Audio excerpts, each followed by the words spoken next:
Bonjour, peeps. Hi, this is Neshi Lokat. Welcome to Star Nation's organization's main fan page here at Facebook, where we do pretty much a daily live stream regarding a card draw that I do every morning and sharing the information and having hopefully a discussion about it, a chat with those in the chat room. So welcome to the live stream. Today is Wednesday, September 26th, and it is a beautiful morning here in northwestern Wisconsin. I live in Toma, which is about an hour east of the Mississippi. It's gorgeous.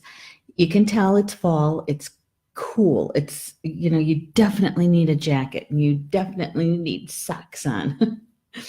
Running barefoot might be a bit cold. I was just looking at the temperature. It's 50 degrees right now. When I got up, it was like 46, something like that, 46, 47. So it's cool. It's definitely fall. You can feel it in the air. Yeah.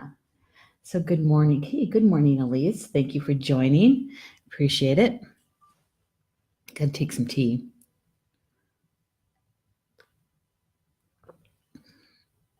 I have a tiny bit of a scratchy throat this morning. I don't know if it's because of the burning the candle on two ends or if it's allergies. We'll see. I don't feel sick though. My throat just feels kind of scratchy, but I don't feel sick. This past, I think how many cards are in here? 20 cards in this deck. And this deck that we've been using is Pathway to Healing. And they're by Dr. Brian Weiss. He's an MD. And I got these cards years and years ago. I want to say, I think the copyright on these are like 2004, I think. Let's see. It doesn't have the date on the card, the card that usually tells. 2003 copyright.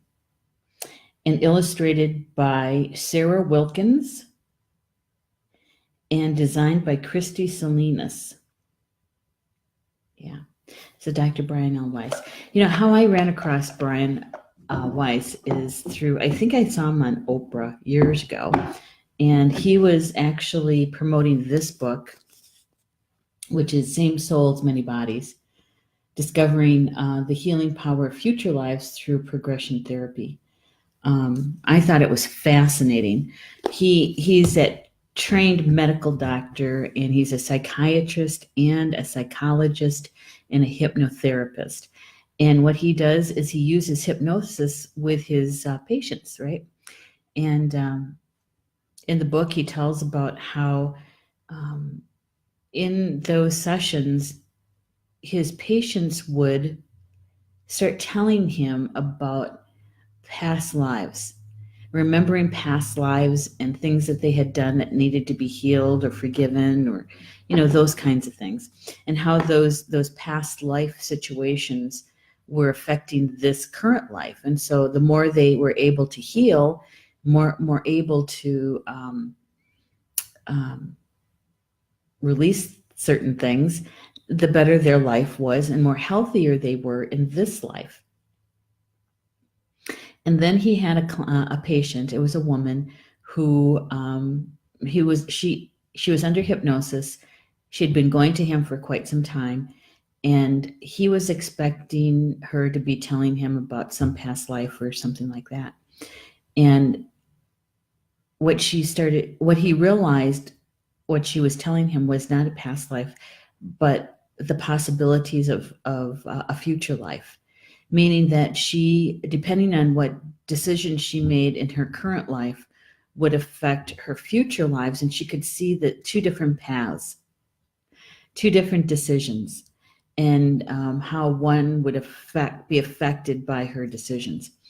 And that was mind-blowing, literally mind-blowing to Dr. Weiss.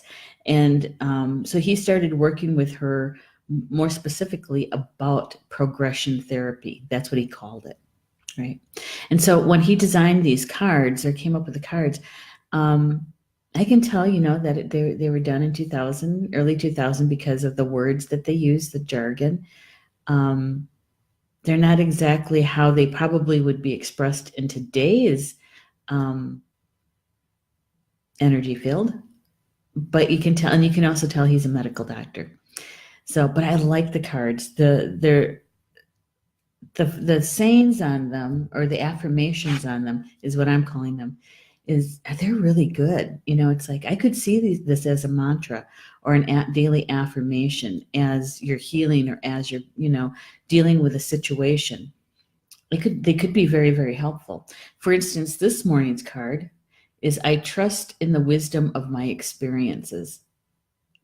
I trust in the wisdom of my experiences.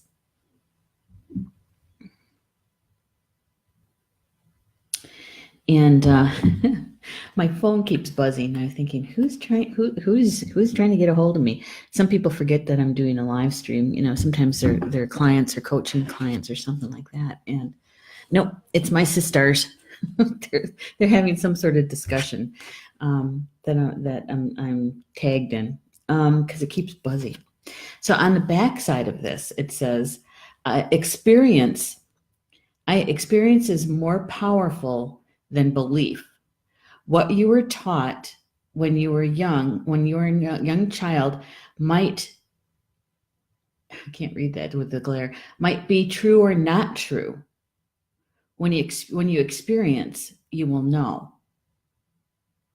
There was a similar card to this earlier. I want to say it was sometime last week, about belief. Experience is more profound than belief. And so here he has another card. I trust in the wisdom of my experiences. Yeah. And we talked about possibly in our early childhood or young adulthood, that our belief systems came from our family, usually our parents, our grandparents, the culture or the society that you lived in, also created those beliefs, a belief system for you.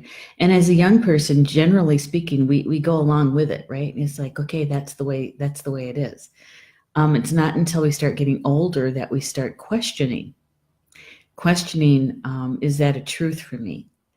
And if it's not a truth for me, then I can let it go, right? And replace it with something that feels more right for me.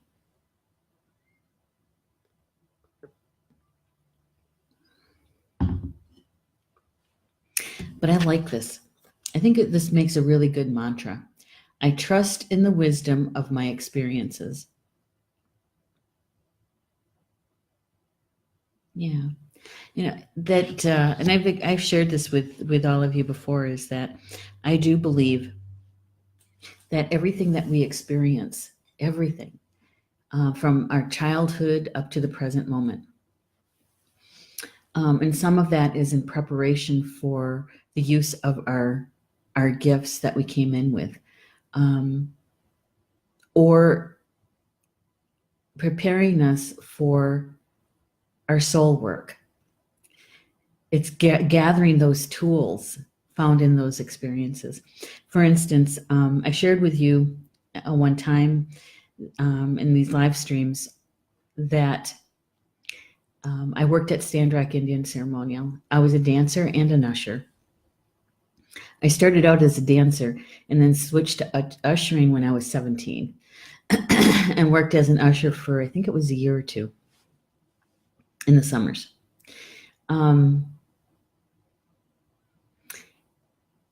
There's a dance that's called a contest dance, and at Stand Rock, and a single dancer would be selected by the MC, and they would dance by themselves in the middle of the dance ring with a spotlight. And there were many occasions that I was selected to do that. Why? I think it's because they could tell I loved to dance. and that my heart was in it, right? And I remember the drummers discussing on who was going to drum for me. And I usually had the same drummer, usually. But see, even the drummers, they can tell when a dancer is really connected to the song and to the drum and dancing with their soul. They can tell. And so I do believe that's one of the reasons why I was selected. But that experience, I danced in front of over 2,000 people with a spotlight on me, and I never froze up. I never did. Yeah. And so I think, that experience really did prepare me for a larger stage, for to showcase, to use my gifts in front of others. And I did that from age 13 to 16.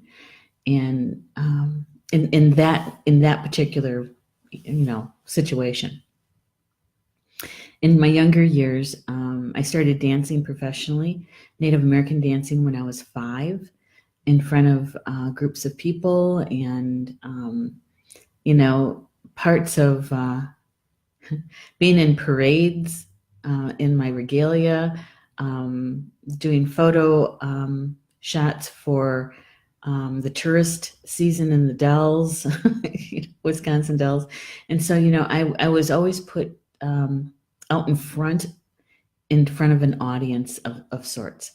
And so I do believe that all of that experience that I got when I was very, very young is what's helping me today, right? And so our experiences, we can trust in the wisdom of that. Yeah. Yeah, that's not funny, Elise. Yeah. I'm not even going to repeat that. They'll see it in the comments, but no, I'm not gonna do that one. And you're saying finally found you. Oh yeah. It's a good thing you remind me, Elise. I'm going to like and share the broadcast. I forgot. I should do that right away. And Stephanie suggested something really kind of interesting too. I think it would probably work. And she was saying to put a Post-it on near my screen, and that would remind me. I remember in other shows, but this is the non-show. I don't treat it like a show, so it's I always forget. So I'm going to post it to my timeline. And I'm just going to say I'm live streaming.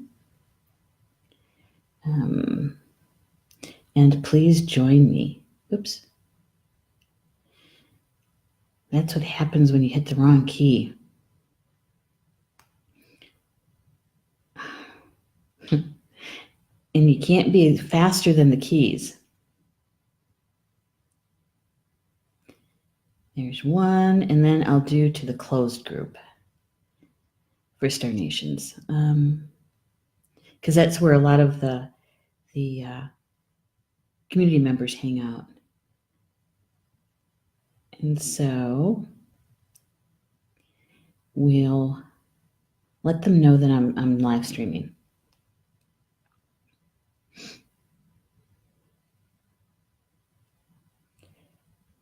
Please join me.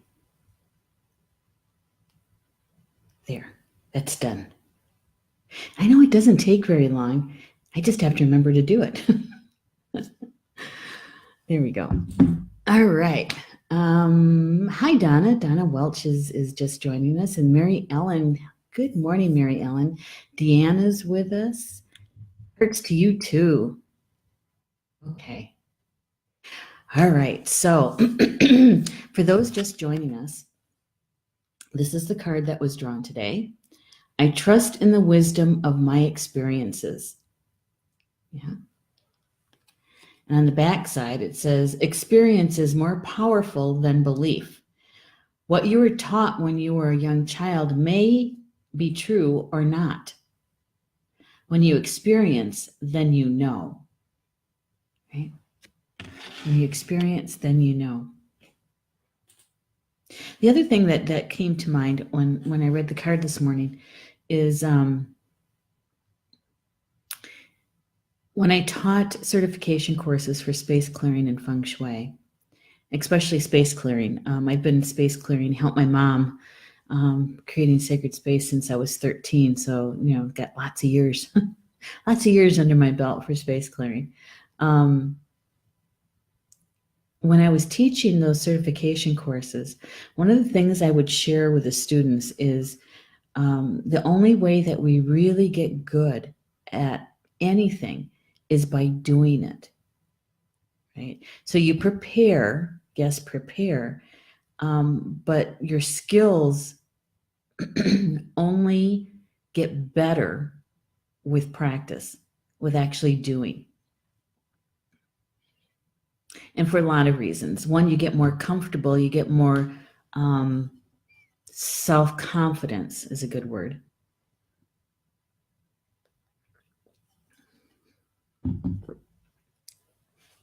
By practicing, using your tools. And so I have to apologize. I have a scratchy throat this morning. And I said, I don't really feel ill. I think it could be allergies, is what I'm thinking. I haven't taken my allergy medication all summer. This is the first time I've actually kind of felt that in the back of my throat. So we really don't build our skills unless we're actually doing it, right? And so when we're experiencing, we're adding to our knowledge base. When we're experiencing, the beliefs are kind of like, for me, my 2 cents, beliefs are kind of like a roadmap. They tell you directions, what direction to take. Sometimes they'll even tell you if it's, what kind of road it is. Is it an interstate? Is it a state highway? Is it a county road? Some maps actually tell you the speed limit, those kinds of things. They show you where the larger cities are or smaller towns are. And for me, a belief system is kind of like that. It's a map of sorts. And our experiences within that belief system can be really good. It can be if the belief systems, those things that make up the belief system, fit you. That they're a truth for you. It can be a really good experience. Those experiences within it. It's when those belief systems don't fit you, and they make it uncomfortable for you, or you just can't be who you are within that belief system or parts of that belief system. And so then, we have to take a look at it and discern for ourselves, is this a truth for me? Does it support me or not? And if it's a not, then that's one that we can let go, right? And make it sound simple. Just let it go.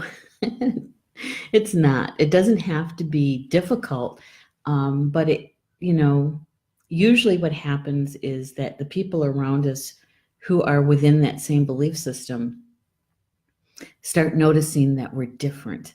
We're not the same. Not the same as they are. And they start questioning you, right? They start asking you about, the change. And some will try to do an intervention. Some will talk behind your back. There's some relatives that might actually confront you face to face. And so even with that, even though that could be difficult, it could be painful, it really is about your soul growth, right? And standing in your own truth.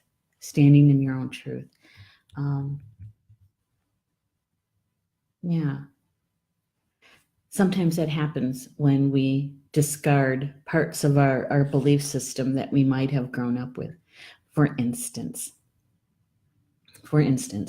in the culture that I grew up in, the Ho-Chunk culture and the Potawatomi culture, is that women were not allowed to touch a drum. We could dance, we could sing, but we couldn't drum. And here I am, a drum maker. I began in 2006, I think. No. I was making drums before that. Must have been 2004. I think 2004. And so there were many in my own family who didn't agree with that. I have one aunt who's still not talking to me about it, talking to me because of that. And so, yeah, I didn't agree with it. It didn't support me anymore. I was shown this in a dream, and I was given the gift of being a drum maker from the creator, from spirit. It didn't come from a human being, a two-legged. And so having to explain that, right? And yeah, for those people who still believe in that belief system. And so it was a little difficult. It was uncomfortable.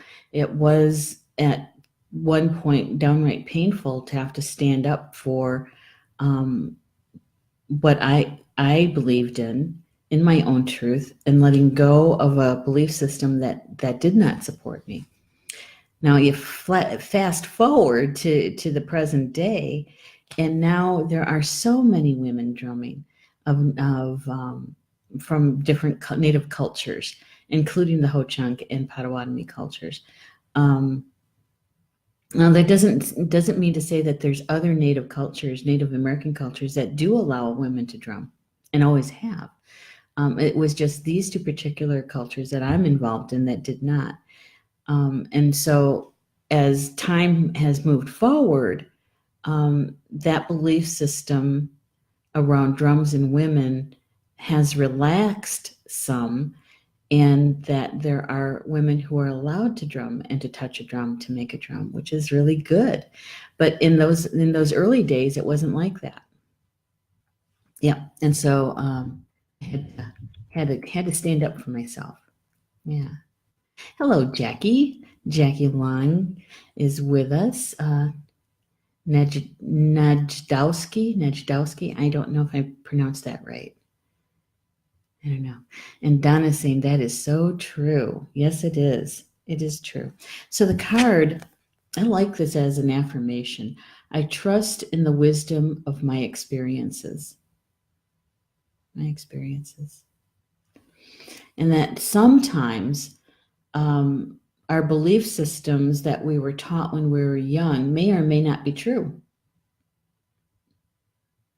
But when we experience something, we know, with capital K, we know what is a truth for us, right?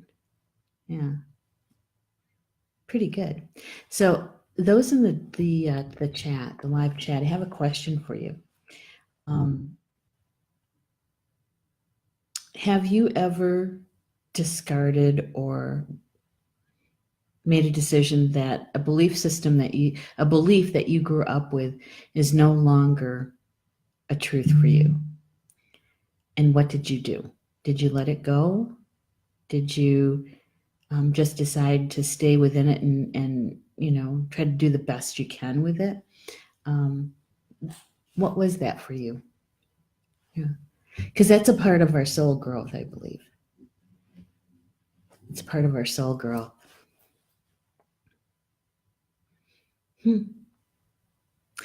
Getting philosophical on you. I was thinking, when we come into this physical life as a spiritual being, and we, in our soul contracts, we have selected who our birth parents will be.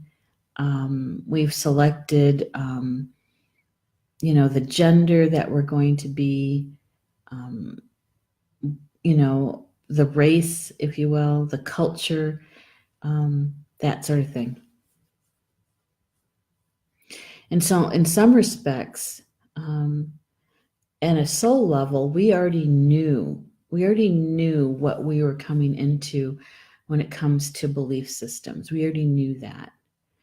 And so it's a part of our soul contract not just to survive, but to thrive and to have our soul growth. And if we can do that within the belief system, then yay. There's the load isn't heavy. Um, but if it doesn't support you and you are in making decisions, discerning, and standing up for yourself and doing changing and all of that, it definitely is a stretch, isn't it? Donna said, I was raised Catholic and I only keep the belief of prayer now. Oh, and you let everything else go, huh? How did how did that go for you? Was it did you have um, conversations with like family members or even the priest? Did somebody ask you about it? I'm interested because in our stories, when we share our stories, our experiences, we're assisting others who may just be starting down that path, you know. So their situation isn't exactly like yours, but then they also now know that they're not alone. Someone else has already done this, and you may be able to share your story, and they may be able to say, "Oh, I didn't think of that," or "I'm going to try that. I'm going to see if that works for me." And how you maybe told somebody, or how you how you navigate through family kind of or community kind of gatherings like weddings and funerals and that sort of thing. Deanna is saying sovereign. Thank you for your sharing. Yearly, yearly. Breathe and know that I'm the only one to cherish my soul growth. Oh, that's nice. Breathe and know I'm the only that the only I am the only one to cherish my soul growth. Yeah, it's absolutely true. What you say, Deanna, is that um, we're here to support each other. We're here to love each other. But really, we're the ones that have to experience our soul growth, right? We're the ones that walk through it, that gather the wisdom from it. Um, and then what we on the medicine wheel, once we've learned the life lessons around it and gathered that wisdom, we can then take that wisdom, that experience, and walk the red road with it. And when you walk the red road, you're going from the south to the north, right? And you're taking it back to your community so that you can be assistance to others, to be of service to others. Um, yeah, and helping maybe just a little bit of encouragement to somebody who's having a hard time with it, that sort of thing. Anna said, I should also add, I'm not a sinner, but a child of our Creator. Absolutely. Absolutely. You're a divine child. We all are. We're divine children. We definitely are. She also goes on to say, when I got married in a Catholic church, the priests, because my husband was Presbyterian, would not allow us to have the communion in the church. And he had the audacity that day to come up to me in the room while I was waiting to get married and ask me if I wanted communion. And I told him no, because if I can't have it in the church where I'm getting married, I don't want it now. Good for you. Good for you. Hmm.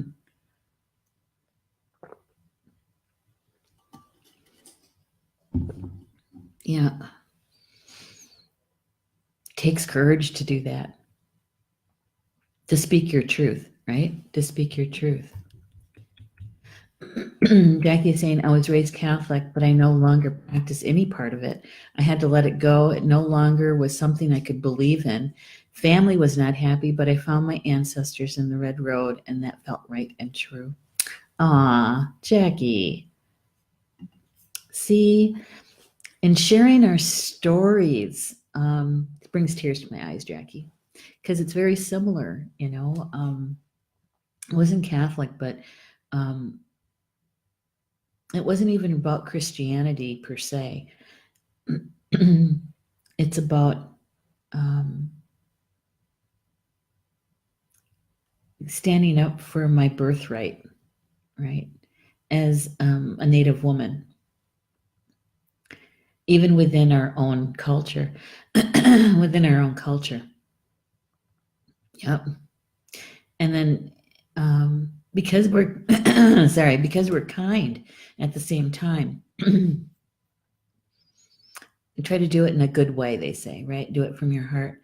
Um, yeah. And I also have to say that I don't prescribe to any one religion. I do respect the differences.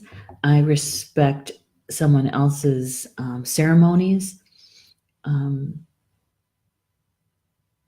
that I really, really consciously don't judge.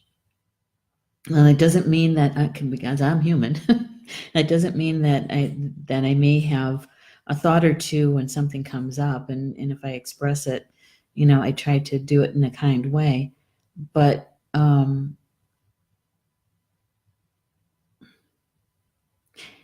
we still have to be able to coexist, right? I remember when I was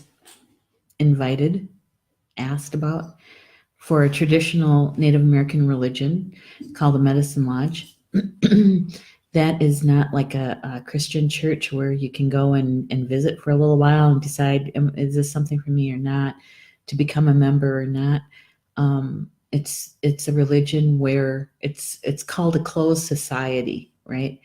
And to be a member of that religion, you're invited, and usually replacing somebody who's walked on. Sometimes it's a relative. Um,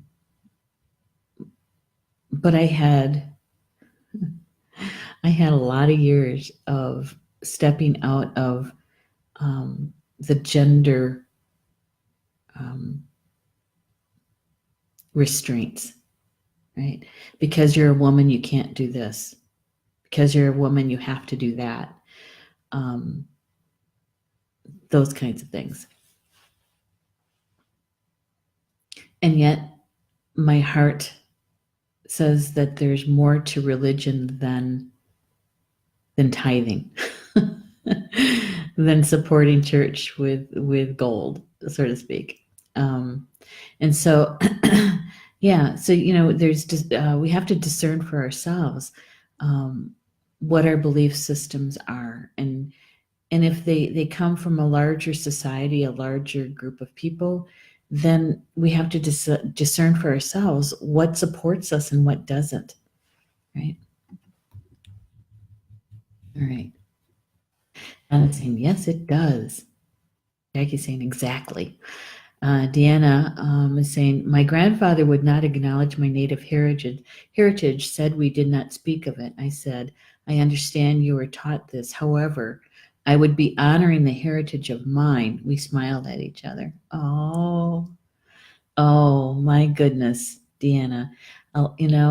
It almost felt like there was a part of your grandfather that was freed that day, that he, in his generation, depending on how old he is, in his generation, being Native American or a mix, which was even harder to live with. And in fact, in many areas, it was a threat to his life because of racism and prejudice, right? That there were times when people were killed because they were of mixed race. And so they hid it, and they hid it very well usually. And that was survival, pure survival. And so for them to keep it a secret, not acknowledge it, I totally understand that. I do. When you have your children being taken from you and put in mission schools and boarding schools so that they could, and they were usually run either by the government or by a religion, right, a church, that they were going to remove the Indianness from this child and make them a civilized person, right? Yeah. And so, your grandfather, there was a part of him that was being denied. And you actually came and told him that you weren't going to do that anymore, that you were embracing it and honoring it. And in a way, healing it for him, right? Healing it through you. I love it. To me, that's pure love. Pure love. Unconditional love, that you would stand in your truth. Say this out loud to your grandfather. And the healing is done. Yeah. I love it. Thank you for sharing that, Deanna.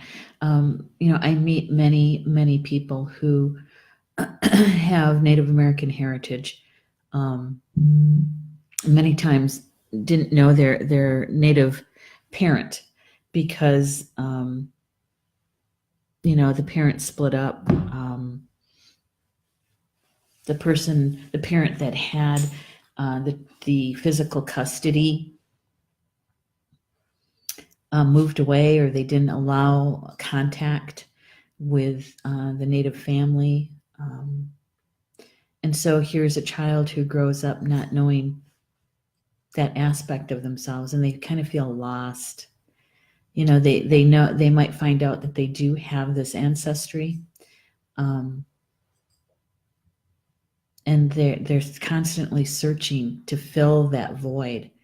And so I've met many people who've come up to me and have expressed that, and to me, there's a reason why we carry the DNA that we do.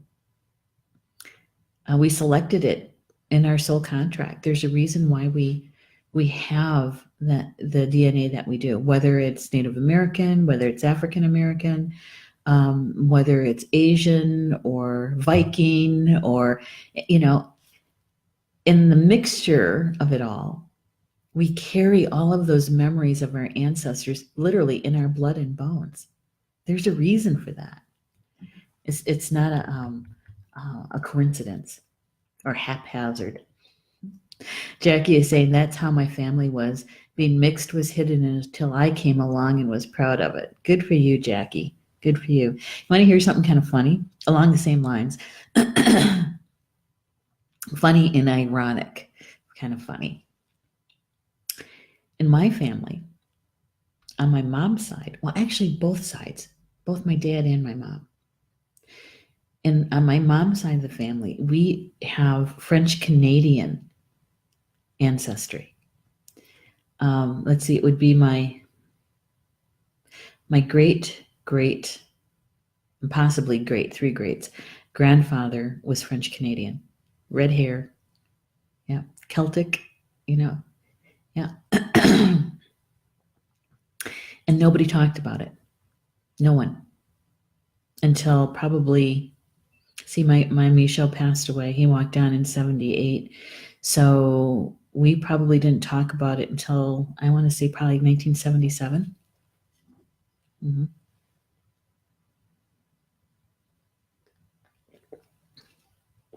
And to this day, I have relatives from my mom's side of the family who don't talk about it. They act like it's not there.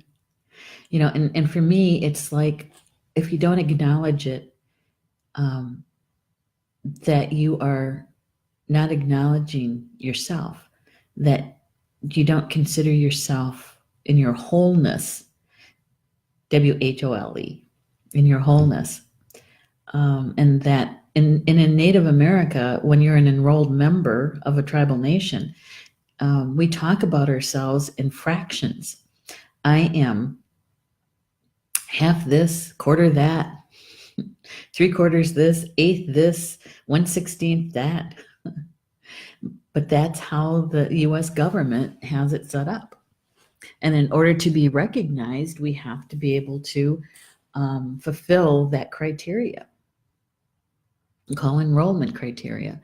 And so it's kind of funny that in my family, it's kind of the reverse of your story, Deanna and Jackie, is that my family didn't want to acknowledge the European ancestry until I came along and asked a whole bunch of questions, you know. And in fact, and this was, I don't know, a few months ago, you know, my mom is 99, right? And she's, you know, has always been, she's had gifts that she hasn't embraced. She is clairvoyant and clairsentient. No. Yeah, clairsentient. I had to stop there for a second and remember which one that was. And many times I'm smudging her room with cedar because that's what we use is cedar. It does the same work as white sage, but because she has had spirits there. And there's a lot of spiritual activity at my house. Some of it is because of her. And so anyway, she was telling me one day, she says, I just don't understand why they can't leave me alone.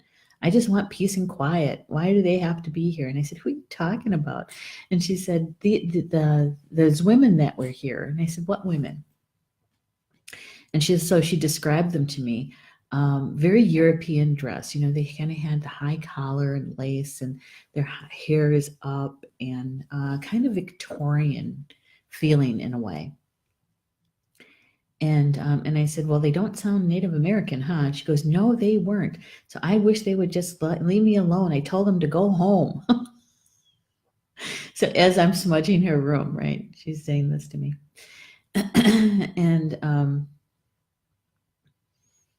And so I said to her, Mom, you know that we do have French Canadian ancestry. We have great grandparents who were French Canadian. I said, how do you know those aren't relatives? Maybe they are relatives and they came to visit with you, came to check on you. Maybe they're helping you prepare, you know, and she was quiet for a really long time. She goes, you know, I never thought of it that way. I was kind of rude to them.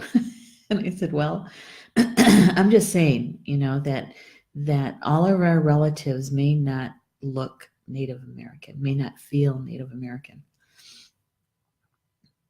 Yeah. So there you have it. Because we believe that that our ancestors, they come to check on us, they come to help us, and so yeah. So now she doesn't say I told them to go home. At least, you know, I'm not sure exactly if she's having a conversation with them or not. She hasn't said that, but so all I'm sharing, Dana and Jackie, is that I have a similar situation, but it's in the reverse. It's in the reverse because we can't deny that part of us.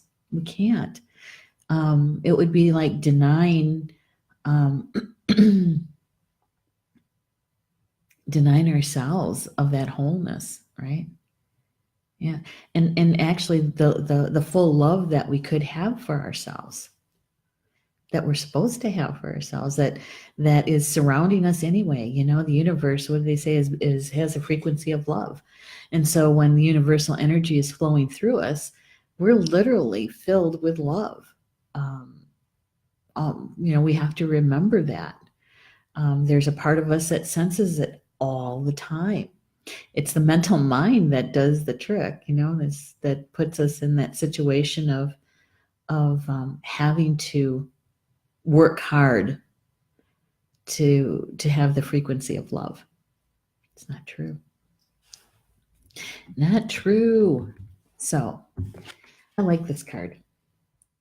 Trust in the wisdom of my experiences. Yeah.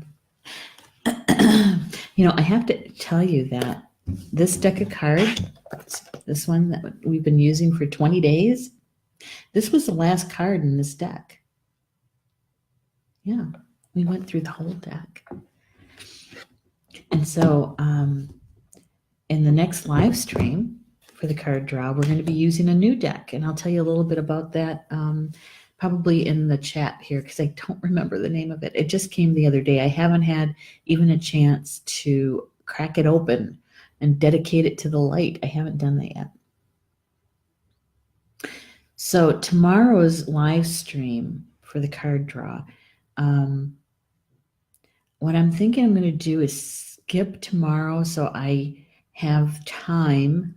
I will keep the time that I usually do the live stream, but I'm going to work and get to know the new deck.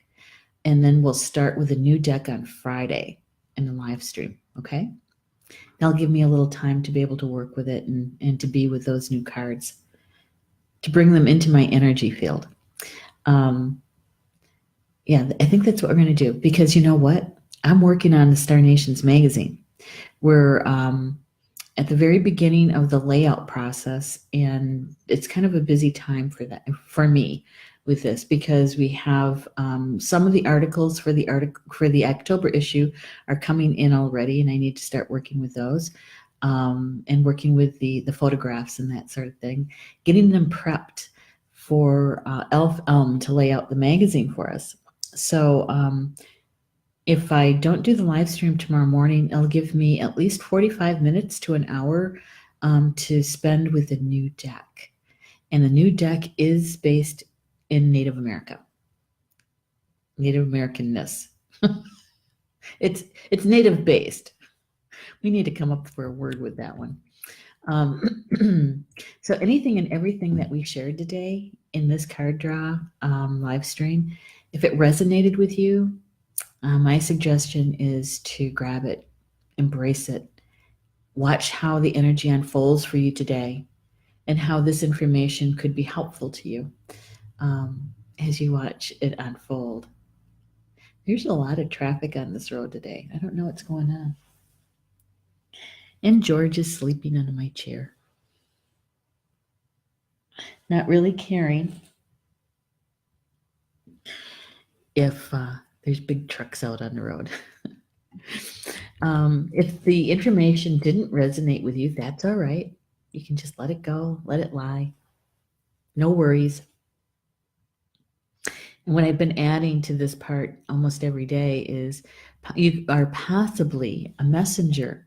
Maybe you know somebody who could enjoy the information, has been looking for the information, could benefit from the information, and you can share the recorded live stream with them, the link, and be the messenger. That too is being of service. That too can be considered energy work, right? And being a messenger. And I'm just thinking, let's see, Polly Joe's show is coming up this evening at 7 p.m. Eastern, Soul Connections. It's a very powerful hour and a half. The first part of the being together, I'm not calling it a show. We haven't called it a show. The first half is the meditation. If you're a light worker, if you're an energy worker, and you haven't taken the time for your own healing, your own self-care, this evening, the time together could be very helpful to you because it really is all about healing the healer, healing the light worker. We work with our own personal spiritual teams in healing or balancing, uncovering items for ourselves. And what Polly Joe does is she creates the sacred space for us to be able to do what we need to do and assists our spiritual team with helping to release, helping to heal those things that need to be released or healed. And then after the meditation is done, she does a card draw, individual card draw. And it's kind of like a mini reading in so many ways. And so if you want to join for the healing meditation, that's fantastic. Or if you want to come for the card draw, you can do that too. It's about an hour and a half. And the meditation takes about a half hour to 40 minutes or so. And then the card draw starts to happen. You can meet us at 7 p.m. Eastern at Chakra Sessions fan page, where she'll be broadcasting from the live stream. Okay, that's tonight. And then Thursday, I can't wait for Thursday. Thursday is Elder Day, Star Nation's Elder Day here. Connie Water kicks off the day with her show, her live stream show called Spiritual Mysteries of Life. And she broadcasts from her home in Florida. And let me tell you, I produce both shows, and so I get front row seating. And I always have paper and pencil with me because you're going to learn something. And the aha moments or quotes or those kinds of things happen every single month. So Connie's show is at 10:30 Eastern on her fan page, Spiritual Mysteries of Life. You know, we'll have the show promotions out. They're already out, but the reminders and that sort of thing coming up later today. And then tomorrow night is the Mystery School. And the Mystery School is with co-hosts Orchard Franklin and Carl Franklin and myself. And this month is about healing. And Orchard is going to be sharing about individual healing. I'm going to be sharing about emotional healing. And Carl is going to be sharing about planetary healing. I know. It's going to be a good show. So join us at 8 p.m. Eastern Time on the Mystery School fan page. This is where they'll be broadcasting from. So enjoy the rest of your Wednesday and notice how the energy unfolds for you. And just notice where the information from today's card draw fits for you. Okay? All right. And so I will see you Friday morning. Nope. Friday afternoon. George has a vet appointment on Friday morning. So join me on Friday afternoon for the daily card draw live stream and enjoy the rest of your day, okay? All right. Ba Mamina, that's Potawatomi for until we see each other again. Love you guys.